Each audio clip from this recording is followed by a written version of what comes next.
En nuestro breve estudio del libro del profeta Habacuc, hemos ya estudiado capítulo 1 y capítulo 2, y hoy vamos a terminar el libro estudiando capítulo 3.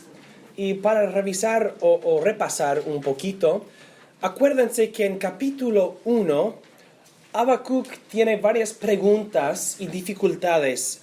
Hemos dicho que su nombre significa el luchador. Él está luchando con varias preguntas y en capítulo 1 su primera pregunta es: Dios, estamos en pacto contigo, tú has demandado de nosotros, tú has exigido de nosotros que seamos obedientes a tu santa ley. Nosotros no somos obedientes. Hay mucha injusticia en nuestro país. Dios, ¿por qué no estás haciendo algo para preservar la fidelidad y la justicia dentro de tu pueblo? Y Dios responde y dice: voy a castigar a mi pueblo. Y dice: he aquí que vienen los caldeos, los babilonios, para atacar a la ciudad, no solamente la ciudad, sino el país y la ciudad de Jerusalén. Entonces, la segunda pregunta de Habacuc es ¿cómo puede ser esto, oh Dios? Nosotros tenemos problemas de pecado. Si envías los caldeos, eso solamente va a añadir pecado al pecado. Ellos nos van a matar sin misericordia. Y cuando tienen éxito, van a alabar a sus redes y sus herramientas de guerra, etc. Van a adorar a sus ídolos. ¿Cómo puede ser, oh Dios, que la solución a nuestro pecado y nuestra infidelidad es una invasión terrible del ejército más fuerte del mundo en aquel tiempo? Es otra pregunta muy fuerte de Habacuc. Fue una sorpresa. ¿Cómo puede ser que Dios usaría un pueblo más injusto para juzgar a un pueblo menos injusto, los israelitas? Dice Habacuc. Y en capítulo 2, Dios empieza a explicar no todo, pero le da a Habacuc una perspectiva más ancha y más completa de lo que está pasando, o mejor, lo que va a pasar con la venida de los babilonios, etc. Dios dice que sí, los babilonios van a venir, van a atacar, van a tener éxito, van a conquistar al pueblo de Israel. Pero, dice Dios, Habacuc, ellos no van a quedar sin castigo. Sus victorias cesarán y ellos van a ser saqueados y despojados por todas las naciones que ellos despojaron. No, dice Dios, no puedes tomar dinero prestado y no repagar. Ellos van a pagar por todo lo que han hecho. Entonces, Habacuc, Israel va a pagar por su injusticia, y los caldeos, ellos también van a pagar por su injusticia, etc.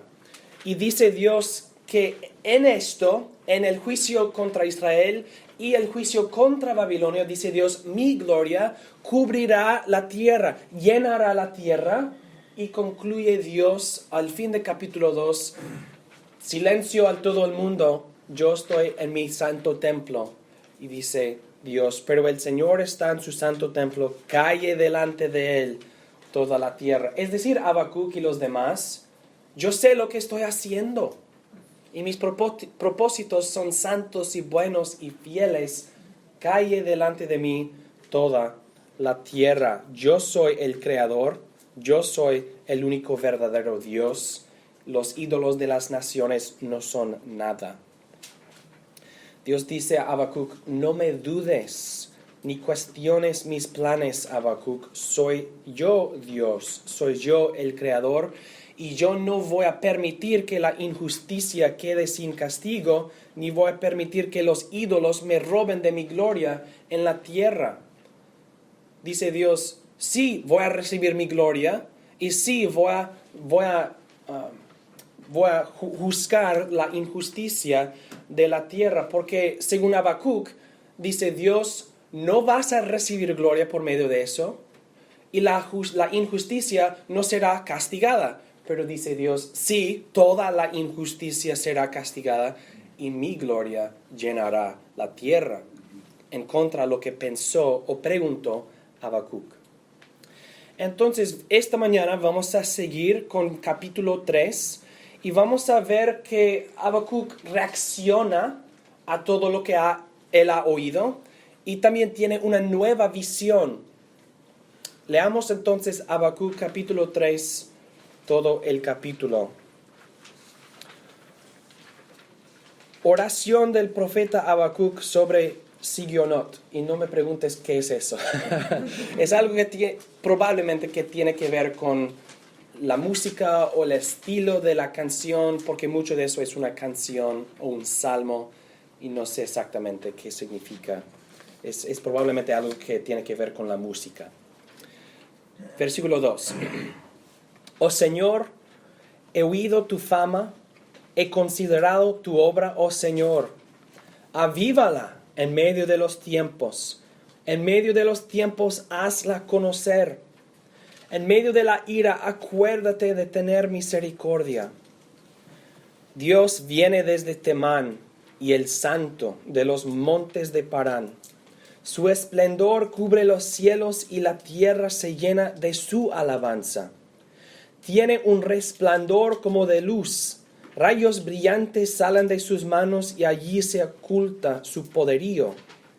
La mortandad va delante de él y de sus pies salen llamaradas. Se detiene y hace temblar la tierra. Mira y estremece a las naciones. Se desmoronan los montes sempiternos. Las antiguas colinas se postran ante él. Sus caminos son eternos. He visto en aflicción las tiendas de Cusán, temblaban las moradas de la tierra de Madián. ¿Es que te has airado, oh Señor, contra los ríos? ¿Se ha encendido contra los ríos tu enojo? ¿Fue dirigida tu ira contra el mar cuando subiste sobre tus caballos y sobre tus carros de victoria? Has desnudado completamente tu arco. Has provisto en abundancia las flechas de tu palabra. Hendiste la tierra con ríos. Te vieron las montañas y temblaron. Pasó la inundación de las aguas. El abismo dio su voz, levantó en alto sus manos. El sol y la luna se detuvieron en su cenit. Anduvieron a la luz de tus flechas y al resplandor del brillo de tu lanza. Con ira pisoteaste la tierra, con furor triaste las naciones. Saliste para librar a tu pueblo, para salvar a tu ungido. Destrozaste el techo de la casa del impío, desnudaste el cimiento hasta la roca. Horadaste con tus flechas la cabeza de los que me dispersaron, de los que acometieron para dispersarme, de los que se regocijan en devorar encubiertamente al pobre. Marchaste en el mar con tus caballos en medio de la espuma de muchas aguas. Oí y se estremecieron mis entrañas. Ante esa voz titubearon mis labios. Penetró podredumbre en mis huesos y se estremecieron mis piernas. Gimo por el día de la angustia, cuando suba contra el pueblo el que nos invadirá con sus tropas. Aunque la higuera no florezca, ni en las vides haya fruto, aunque falle el producto del olivo y los campos no produzcan alimento, aunque se acaben las ovejas del redil y no haya vacas en los establos, con todo yo me alegraré en el Señor y me gozaré en el Dios de mi salvación. El Señor Dios es mi fortaleza. Él hará mis pies como de venados y me hace andar sobre las alturas. Al director del coro con mis instrumentos de cuerda. Hay mucho en este capítulo, pero es un capítulo más o menos sencillo. Entonces vamos a estudiarlo como frecuentemente lo hacemos en tres puntos. Y noten en el bosquejo, punto número 1, la sujeción y la petición de Habacuc. Habacuc se somete a lo que Dios le ha dicho en capítulo 1 y capítulo 2. Deja de luchar. El luchador deja de luchar. En lucha libre, cuando quieres terminar la lucha, haces esto. Y el otro te suelta, ¿no? O suelte. Si así Habacuc dice, ok, y deja de luchar. Ya no va a luchar contra lo que Dios ha dicho.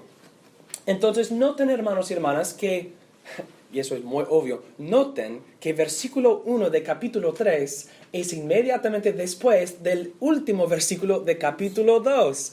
Claro, todos saben eso, pero ¿qué dice Dios al fin de capítulo 2? ¿Y cómo reacciona Habacuc? Dios ha explicado con una perspectiva ancha lo que va a ser su gloria, llenará la tierra, y Él es Dios, no los ídolos, cae delante de mí toda la tierra. ¿Y qué hace Habacuc?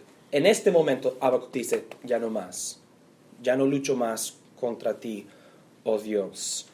Dice, oh Señor, en versículo 2 de capítulo 3, he oído tu fama, he considerado tu obra, oh Señor, avívala en medio de los tiempos, hazla conocer. Dios, haz tu obra, haz tu voluntad. Si esto es tu plan, oh Dios, hazlo. Yo quiero que tú lo hagas porque tú sabes lo que estás haciendo. Dios, haz esto, tu fama, tu obra, avívala en medio de los tiempos. Cuando es el tiempo correcto, oh Dios, el tiempo oportuno, oh Dios, haz esto. Yo no voy a luchar contra el plan. Sea cumplida tu voluntad, oh Dios. Pero añade Habacuc una petición junto con su sujeción, su humildad. Dice, pero oh Dios, si será así, y yo sé que será así, por favor en tu ira, acuérdate de tener misericordia. Habacuc no está diciendo, oh Dios, no hagas eso. Está diciendo, va a pasar. Yo lo sé, yo lo acepto. Vamos a pasar por la invasión de los babilonios y todo lo demás. Va a pasar. Pero Dios, en esto, por favor, no te olvides de tener misericordia para tu pueblo. Por favor, Dios. Dice Habacuc, merecemos tu ira, merecemos tu juicio, pero no te olvides de la misericordia. Entonces, Habacuc está alabando a Dios, tu fama, tu obra, sujetándose a Dios, pero pidiéndole misericordia también.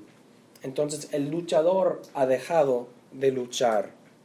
Y eso es la primera parte de su reacción. Vamos a ver más al fin del capítulo, pero en los primeros 2 versículos vemos que Habacuc se sujeta y ofrece una petición a Dios. Entonces, ahora vamos a pasar a la visión de Habacuc. La visión de Habacuc, que es la mayoría del capítulo, versículos 3 al 15. La visión de Habacuc. Y hay 2 partes en esa visión. La primera parte trata de la venida del Señor. En la primera parte, Habacuc ve Dios viniendo a la tierra.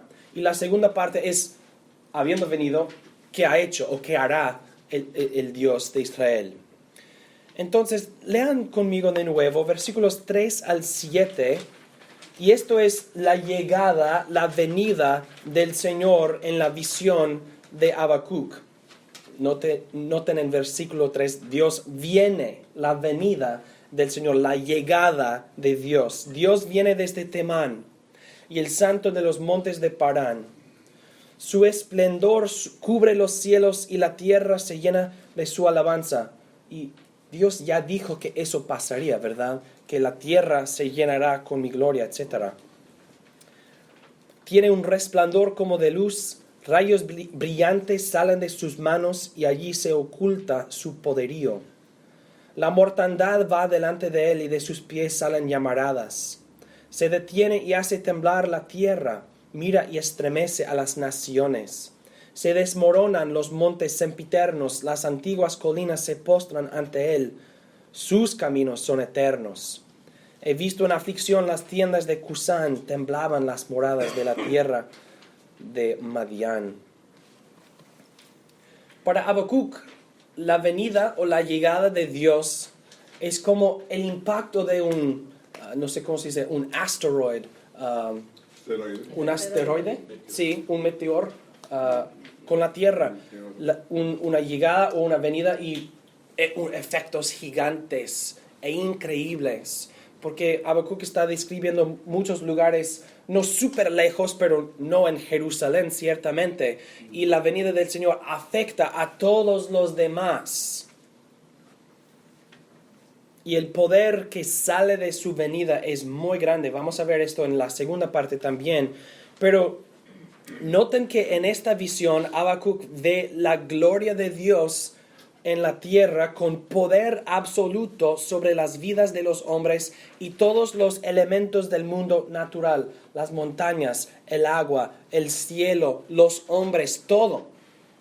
Habacuc ve Dios con todo poder sobre todo, omnipotente. Y los rayos brillantes saliendo de sus manos en versículo 4, esos son relámpagos.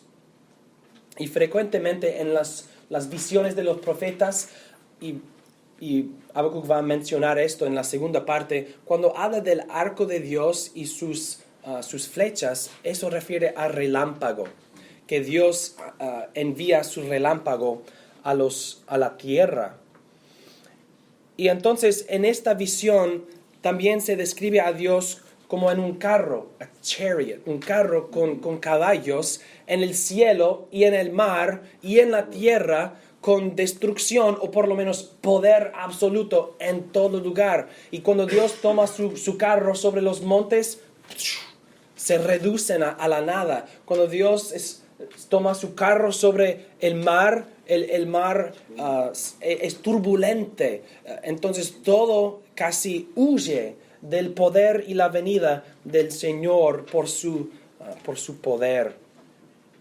Pero todo esto es solamente la llegada, la venida de Dios. Entonces, consideren conmigo el poder y el esplendor de Dios en los siguientes versículos, en versículos 8 al 15, porque el lenguaje cambia en versículos 8 al 15, a lo que tú has hecho.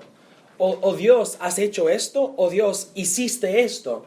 En los primeros versículos es la llegada, la venida, y luego las acciones que Dios ha hecho o está haciendo después de su venida. Entonces, número 2, el poder y el esplendor de Dios. Leamos 8 al 15. ¿Es que te has errado, oh Señor, contra los ríos? ¿Se ha encendido contra los ríos tu enojo? ¿Fue dirigida tu ira contra el mar cuando subiste sobre tus caballos y sobre tus carros de victoria? Has desnudado completamente tu arco, has provisto en abundancia las flechas de tu palabra. Es decir, que el arco en el carro, eso fue muy común, que los guerreros, en particular los reyes, estuvieron en los carros con sus arcos dispersando sus flechas de la seguridad del carro. Y esto fue muy peligroso para los que no tienen el carro.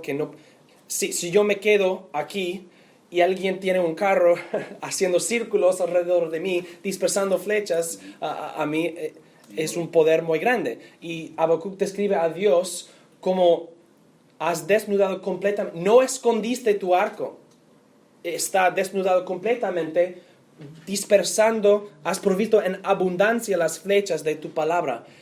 El arco de Dios dispersando relámpagos es una escena que no podemos quizás comprender, de el poder de Dios saliendo de su mano, saliendo de su palabra completamente, pero descrito de cierta forma bajo lo que ellos entendían, un carro, un arco y todo eso.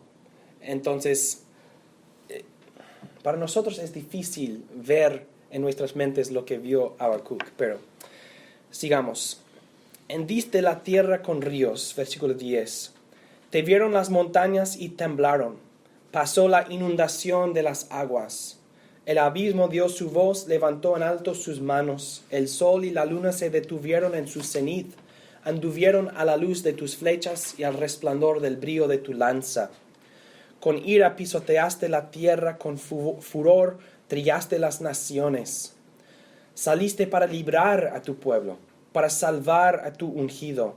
Destrozaste el techo de la casa del impío, desnudaste el cimiento hasta la roca. Horadaste con tus flechas la cabeza de los que me dispersaron, de los que acometieron para dispersarme, de los que se regocijan en devorar encubiertamente al pobre. Marchaste en el mar con tus caballos, en medio de la espuma de muchas aguas. La venida de Dios y todas sus acciones después, todo esto, esa visión es una vista temible y terrible. Y Habacuc le ve a Dios como un guerrero poderoso, devastando a la tierra y al cielo y al mar y al abismo y a los planetas, el sol y la luna, con un poder inigualable e imparable. Un poder más allá de todo poder, un poder que no puede ser detenido o resistido, un poder verdaderamente omnipotente. Para Habacuc, los babilonios parecían fuertes e invencibles. Sin embargo, en capítulo 2 leímos de su ruina bajo las manos de las naciones que ellos despojaron. Pero vemos aquí que Dios tiene poder sobre todas las cosas. Los babilonios tendrán poder sobre Israel, las naciones tendrán poder sobre Babilonia. Dios tiene poder sobre todas las cosas. Lo más que los babilonios pueden hacer es conquistar una ciudad con una rampa, con torres torres que te permites saltar las murallas, las murallas de la ciudad y todo eso. Eso es el máximo, el límite de su poder. Dios controla el mar, el viento, el relámpago, el sol, la luna, el abismo, es decir, la muerte, y todo. Habacuc tiene una visión de Dios mismo viniendo para derramar su poder y su esplendor sobre la tierra. Los ríos, los mares, los montes, los valles, las naciones, no hay nada afuera de su control, no hay ni nada ni nadie que puede igualar su poder, no hay nada que puede detener su avance. Esto no describe Dios viniendo y teniendo una guerra difícil contra los hombres, contra los ejércitos, contra las naciones, y después de una lucha larga, Dios tiene la victoria. No, es devastación absoluta por el poder de Dios. Y yo he visto escenas, como yo les he mencionado esto, escenas que fueron talladas en piedra de los palacios de los asirios y los babilonios que están en el Museo Británico. Y esas escenas describen los hechos gloriosos de los reyes. ¿Y saben qué? Son reyes cazando a leones, reyes con ejércitos grandes, pero no son reyes parando el sol y parando la luna y tomando su carro sobre el mar y levantando los valles y bajando los montes.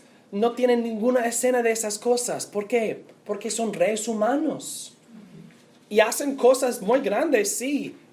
Yo no cazaría un león. Un limón quizás, pero un león no. Lo que hicieron es que tenían leones en cages, aulas, y luego saltarían, soltarían, sí. Sí, gracias. No puedo hablar español esta mañana. Soltarían los leones y luego los cazarían en un ambiente controlado. Y luego hacen escenas de sus hechos gloriosos. Ok, bueno, porque también tenían una línea de soldados con sus lanzas empujando al león en esa dirección y luego el rey esperando con sus flechas. Eso fue controlado, claro que fue fácil. Pero Dios no está cazando leones. Dios está devastando a toda la tierra con su poder y su esplendor. enviando relámpagos de sus manos. Su arco dispersa flechas de relámpago. Es decir, que el Dios de Israel, Habacuc, el Dios de Israel no es un hombre, ni es un ídolo, ni es una creación, ni es una criatura. El Dios de Israel es el único verdadero Dios, y Él se levantará, y Él vendrá. Y también no se olviden del fin de capítulo 2, que describió los ídolos. No, tienen boca pero no hablan, tienen oídos pero no oyen, tienen ojos pero no ven. Son creaciones de los hombres, más bajo que los hombres. Dios es más allá que la comprensión del hombre. Entonces hay un contraste muy grande entre la visión de Habacuc viendo Dios así como es en su poder y la perspectiva antes de Habacuc, la perspectiva limitada y en alguna forma pecaminosa de pensando del poder de los babilonios. Son tan fuertes, oh Dios, son tan agresivos y crueles, oh Dios. Y Dios dice, yo soy Dios y yo tengo poder sobre todas las cosas. ¿Cómo reacciona Habacuc? Punto número 3, la reacción de Habacuc. Su reacción es que casi vomita Habacuc. Dice, oí y se estremecieron mis entrañas. Qué susto recibió Habacuc por esa visión. Ante esa voz titubearon mis labios, penetró podredumbre en mis huesos y se estremecieron mis piernas. Él es devastado emocionalmente, mentalmente, físicamente, destruido por la visión, porque está viendo algo que una persona normalmente no ve. Está viendo un poder absoluto. Para nosotros, leyendo esto en los Estados Unidos, en 2018, en un cuarto con aire acondicionado, y no viendo la visión misma, sino leyéndola, para nosotros es difícil entender el impacto de esta visión para Habacuc. Y por eso quizás no entendemos la reacción de Habacuc. Ustedes no están vomitando, no creo que no quieren vomitar. Habacuc estuvo aterrorizado, está atónito, viendo poderes y vistas que sobrepasan su entendimiento y su experiencia. Cuando los discípulos y la gente vieron el poder de Jesús, a veces tenían miedo. ¿Quién es este hombre? ¿Quién puede ser este hombre? Y vemos muchos ejemplos en que los hombres, cuando son enfrentados o confrontados por el poder real o actual de Dios, frecuentemente caen a la tierra casi muertos, ¿verdad? Y por eso Habacuc está al punto de desmayarse. Su reacción es maravillarse viendo el poder y el esplendor de Dios. No sé si ustedes se acuerdan del tsunami en Japón en como 2010 o 2011. Yo me acuerdo de las vistas en las noticias del agua, del mar, del océano, invadiendo la tierra después del terremoto. Y el poder de este tsunami fue increíble, moviendo casas y carros como son nada. Y yo tenía mucho temor, mucho miedo, mucho temor, porque había personas en algunos de los carros y algunas de las casas, personas que no podían resistir la fuerza del tsunami avanzando contra ellos. Y yo estoy viendo en un televisor, ellos mismos viendo ese avance del agua, qué horror tendrían, qué miedo tendrían en sus mentes, en sus corazones. Si vieras la detonación de una de las bombas nucleares, sabiendo que miles de personas iban a morir, también tú tendrías miedo. Entonces, Habacuc, es decir, compara el miedo que tendrías tú ante un tsunami o ante una bomba nuclear, y Habacuc está viendo algo más grande.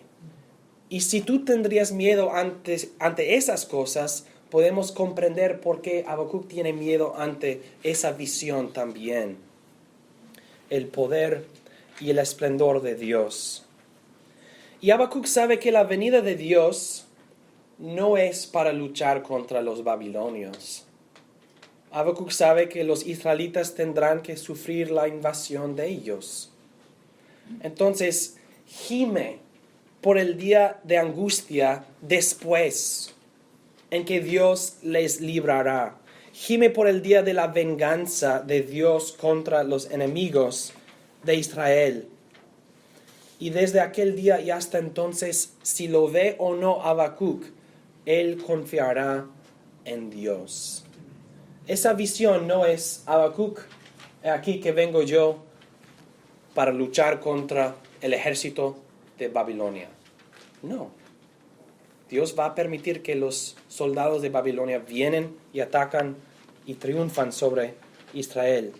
Entonces Habacuc está aceptando lo que va a pasar, pero confiando en Dios en el medio de la aflicción, sabiendo que habrá un día de venganza, habrá un día de justicia, habrá una venida del Señor que establece la santidad y la justicia de Dios en la tierra.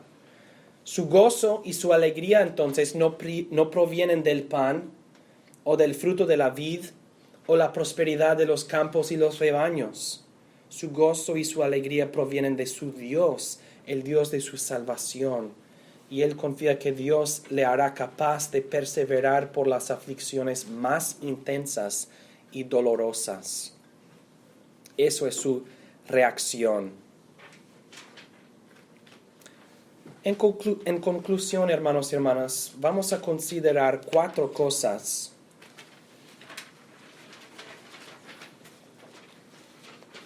Cuatro cosas. Número 1, es importante acordarnos o aprender por primera vez que las dos venidas de Dios frecuentemente son combinadas en las visiones de los profetas. Los profetas tienen muchas visiones de la venida de Dios. Y de un lado vas a ver elementos o temas o aspectos de misericordia y salvación, y también elementos o aspectos de juicio y guerra y algo final. Dios viene para paz, Dios viene para guerra, y esos dos son mezclados en las visiones de los profetas frecuentemente. Y a veces es fácil pensar de eso, o creo, pensar de esto como algo telescópico. ¿Usan ustedes esa palabra, un telescope? ¿Cómo se dice? Telescope. Sí, el telescope es larga, pero puedes reducirlo. Y depende de cuán largo o cuán lejos quieres mirar. Entonces, los profetas están viendo algo muy lejos y no pueden diferenciar entre algo en este punto y algo en aquel punto. Están viendo los dos al mismo tiempo. Entonces nosotros vemos las dos venidas de Dios más claramente porque vivimos entre ellas, pero para ellos las dos venidas frecuentemente son combinadas. Entonces en esta visión también hay elementos de Dios viniendo para salvar a su ungido y su pueblo, y elementos de juicio contra las naciones y los enemigos de Dios. ¿Por qué? Pues porque vino Jesús la primera vez para salvar a su pueblo, y Él es el ungido, y vendrá una segunda vez, ¿para qué? También para rescatar a su pueblo, pero para levantar a todos y juzgar a todos y enviar a todos a sus lugares eternos, el infierno y la nueva creación. Entonces, número 2, leemos aquí que la venida de Dios será la salvación de su pueblo y la destrucción de sus enemigos, las dos venidas combinadas. en versículo 13 y versículo 16. Versículo 13 dice, saliste para librar a tu pueblo, para salvar a tu ungido. Y versículo 16, gimo por el día de la angustia, cuando suba contra el pueblo el que nos invadirá con sus tropas. De un lado, viene Dios para salvar a su pueblo. De otro lado viene Dios para destruir a sus enemigos. El ungido, como les he explicado en otros sermones, el ungido es el rey davídico, el rey de la línea, el linaje de David. Jesucristo es el hijo de David. Entonces, el poder de Dios rescató a Jesús de la muerte, levantándolo de los muertos para salvar a su pueblo. Entonces, para Habacuc lo ve como Dios rescatando al rey humano. Y él no puede ver claramente quién será el Mesías divino y humano. Pero ve Dios salvando a su pueblo por medio de su ungido, el Mesías. Y también ve que Dios destruirá a sus enemigos. Entonces nosotros tenemos que entender que Jesús ha venido para salvar a su pueblo, para lograr la salvación para su pueblo, para procurarlo y comprarlo finalmente y completamente. Y eso fue la primera venida de Dios. Pero la segunda venida de Jesucristo, leemos esto en Apocalipsis claramente y en otros versículos, será para la destrucción de sus enemigos. Y el poder que Habacuc ha visto para destrucción, vemos las mismas cosas en Apocalipsis, pero es Jesús que viene con la espada, con relámpago, con poder absoluto para devastar a las naciones que son sus enemigos. Entonces Habacuc está viendo a Jesucristo, pero no sabía. Así como Pedro dijo que por el Espíritu dentro de ellos investigaban, querían saber acerca de esas cosas. Y Jesús dice a los discípulos en el camino a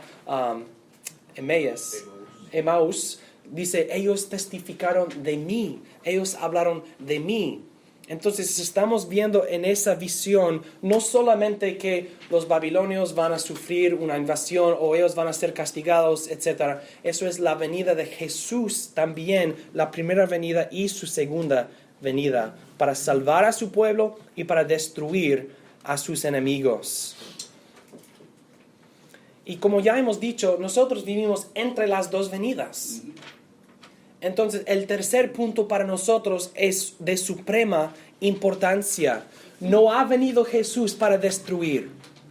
No ha venido el guerrero divino. No ha venido el que va a levantar los valles y reducir los montes y destruir a todo. No ha venido el juicio final. Para ahora, número 3, Dios ha publicado su oferta de paz antes de su venida final. La primera venida es para salvación y misericordia, y Jesús vino para eso, para todos los que le reciben por la fe gratuitamente. Entonces quiero que lean conmigo de Hebreos 12, que está en el bosquejo, y noten conmigo el contraste que el autor a los hebreos, noten el contraste que él usa entre el miedo de los israelitas ante el poder de Dios y el esplendor de Dios, y la paz y la confianza que tenemos ante Dios por medio de Jesucristo. No hay un cambio entre el Dios de Israel y el Dios de nosotros o algo así. El problema es los israelitas viendo a Dios sin el mediador del nuevo pacto y nosotros viendo al mismo Dios pero por medio del mediador del nuevo pacto. Leamos Hebreos 12, 18 al 29. Ustedes no se han acercado al monte que se podía tocar, al fuego encendido, a las tinieblas, a la profunda oscuridad, a la tempestad, al sonido de la trompeta y al estruendo de las palabras, que los que lo oyeron rogaron que no se les hablara más, porque no podían soportar lo que se mandaba. Si un animal toca el monte, será apedreado. Y tan terrible era aquel espectáculo que Moisés dijo: estoy aterrado y temblando. Habacuc vio el poder y el esplendor de Dios, tenía miedo. Los israelitas en el monte de Sinaí vio todo eso, oyeron todo eso, tenían mucho miedo. Dice el autor, no hemos venido a aquella situación, es diferente. Versículo 22, más bien se han acercado al monte Sión, a la ciudad del Dios vivo, a la Jerusalén celestial, a la reunión de miriadas de ángeles, a la asamblea de los primogénitos que están inscritos en los cielos, a Dios, el juez de todos, a los espíritus de los justos ya hechos perfectos, a Jesús, el mediador del nuevo pacto, y a la sangre rociada que habla mejor que la de Abel. ¿Cuál es el mensaje de la sangre de Jesús que es mejor que el mensaje de la sangre de Abel? La sangre de Abel gritó: venganza, venganza, véngame, oh Dios. ¿Cuál es? Véngame, oh Dios. Fui matado, asesinado. Eso es el mensaje de la sangre de Abel. La sangre de Jesús no proclama venganza, sino paz y reconciliación. Entonces sí, venimos a Dios, el juez de todos, por medio de Jesús, el mediador del nuevo pacto, sellado en su sangre, que nos ofrece la paz, la oferta de paz.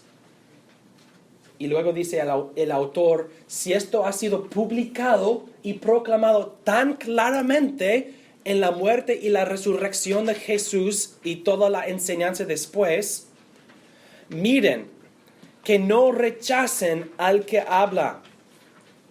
Porque si no escaparon aquellos que rechazaron al que advertía en la tierra, mucho menos escaparemos nosotros si nos apartamos del que advierte desde los cielos. Su voz estremeció la tierra en aquel entonces y ahora ha prometido diciendo: todavía una vez más estremeceré no solo la tierra, sino también el cielo. La expresión todavía una vez más indica con claridad que será removido lo que puede ser sacudido, como las cosas creadas para que permanezca lo que no puede ser sacudido. Así que, habiendo recibido un reino que no puede ser sacudido, retengamos la gracia y mediante ella sirvamos a Dios agradándole con temor y reverencia, porque nuestro Dios es fuego consumidor. Es decir, hermanos, Dios vendrá otra vez para sacudir todo lo que puede ser sacudido. Todo será destruido, reducido, abolido. Pero, dice el autor, por medio de Jesús, por medio del nuevo pacto, por medio de su sangre, podemos, y en este caso hemos recibido un reino que no puede ser sacudido, algo eterno, algo que el juicio no destruirá, sino que el juicio presentará en gloria. Saliendo del fuego del juicio será el nuevo Jerusalén, la nueva creación, que no tiene la mancha del pecado. Y dice el autor que esa es nuestra herencia, esa es nuestra. Hemos recibido un reino que no puede ser sacudido. Todo lo que puede ser sacudido será sacudido. Pero este reino no puede ser sacudido. Porque lo hemos recibido por medio de la obra y el pacto de Jesucristo. Entonces, a este balance perfecto. Nuestro Dios es fuego consumidor. Nuestro Dios es juez de todos. Nuestro Dios juzgará a todo el mundo. Hemos visto esto en Habacuc 3. Es nuestro Dios. Pero por medio de Jesús tenemos una paz perfecta con Él. Nosotros somos purificados, perdonados en la sangre de Jesús, que habla una palabra mejor, un mensaje mejor, que proclama la paz. Dios ha publicado su oferta de paz antes de su venida final. Y todos los que se acercan a Dios por medio de Jesús, ¿serán rechazados? No, claro que no. Dios nos ha prometido que todos los que vienen a Él por medio de Jesús serán aceptados. Por eso Dios lo envió. Eso es el propósito de Jesús viniendo a la tierra. Entonces, queridos hermanos y hermanas y amigos y amigas, la oferta de paz está aquí, publicada gratuitamente, libremente, para ser aceptado por la fe, confiando en Jesús, arrepintiéndote de todos tus pecados, porque, específicamente porque, serán perdonados. Serán perdonados en la sangre de Jesús. Y si no, si rechazamos, el que habla, no el autor a los hebreos, no Samuel, el que habla es Dios. Si rechazamos esto, estamos rechazando la revelación más clara. No estamos rechazando una visión de Habacuc. Estamos rechazando el Jesús que vino, que murió, que fue levantado de los muertos. No rechaces la oferta de paz. Porque si no la aceptas, vas a ir solo al juicio, sin un mediador, sin un sacerdote, sin perdón, sin un pacto. No habrá nada entre tú y el Dios, quien es el fuego consumidor y juez de todos.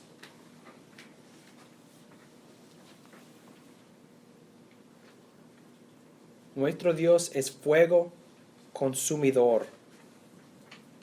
Y Él va a estremecer la tierra y el cielo, sacudiendo todo lo que puede ser sacudido, incluyendo tú mismo.